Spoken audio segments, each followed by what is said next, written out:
most effective ways to be productive is to be as pleasant as you possibly can. Not just positive, but pleasant. When you call up the Rebbe, remind yourself, they're a human being also. The school is a human being, and what this woman wrote is telling. She says, what is the best way for us to partner with our children's school? Sometimes I feel that they are just not interested in hearing what I have to say. What you have to say is only as effective as how it's delivered in terms of how you say it. And there are plenty of ways to convey a message. And when you call up and you're positive and you're pleasant, and you ask if there's a convenient time to talk, and say, this is just something I've noticed. I'm wondering if you have noticed it also. It's a whole different conversation from, this is Miss and so-and-so, we need to talk, this is what's going on, my son said this, and we have a problem, click. You know, who do you think is going to get a call back first? Anytime you put someone on the defensive, anytime you accuse someone of something, they're just gonna, it's human nature, they're gonna dig their heels in deeper. Be pleasant, be positive, and by all means don't be accusatory. Whatever it is that you've heard, don't float it out as an accusation, simply suggest it as something that you've observed and ask if this is something that they've noticed and how we can work together to work through it. And I'm telling you, as the expression goes, you'll catch more, how does the expression go? More something with honey than vinegars? More what? More flies. Yeah, okay, yeah, thank you. Could I add one thing?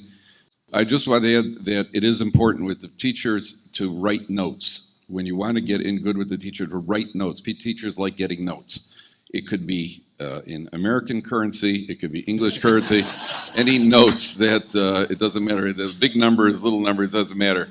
But I actually, the first time I tried it in Israel, I actually went up to the teacher because I was told that that's one of the things you have to do, get your kid, extra attention. And the Rabbi said, listen, I'm human. What do you want? And I actually gave it to one Rebbe. He looked at me, he goes, oh, I don't do that. So that I got burned the first time. But what I do is I write notes to the teachers. It's an amazing. First thing I do is I try at the beginning of the year, the first phone call, I make a point of calling the Rebbe or the Mora at the beginning of the year, usually the Rebbe, and I try to catch his wife at home, so that could also have a benefit in Shalom Bayis, that she should hear that somebody's impressed with her. I just call up and say, by the way, my name is Kaplan, my son's in your class, and I just want to know he's having a wonderful, he really likes you, he likes the shir, likes everything else. And then the effect, the benefit on the relationship with the Rebbe and the child is very, very good for the rest of the year. Then the rest of the year, whenever I want to call to kvetch, to move him closer to the blackboard or whatever it is, so I'm not labeled a kvetcher because I've already complimented him, number one. Number two, writing notes is terrific. I once wrote a note at the end of the year. It's a true story. I wrote a note at the end of the year. My daughter was in a school in the neighborhood. There are about 600 little girls in the school, all dressed in blue. So they look like white geese, the whole bunch of them. And the teacher, the principal, is a very wonderful lady, but just kind of not overly emotional, not very, just very efficient, very pleasant, but not what I would call warm.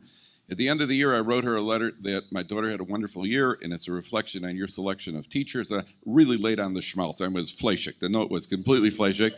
The next year, the first day of the year, my daughter comes home. She was going into, I think, 5th grade, and she comes home, and there's girls, you got these hundreds of girls are walking to school. She comes home, she says, Daddy, you're not going to believe what happened today. I was walking with a bunch of girls, and also the Menahelet saw me and a group of girls. She said, Shalom, Hindi, out of a whole, I said, she said that to anyone? She goes, no, it was just me. So we do suspect there was cause and effect, and I definitely recommend engaging in that sort of cause and effect.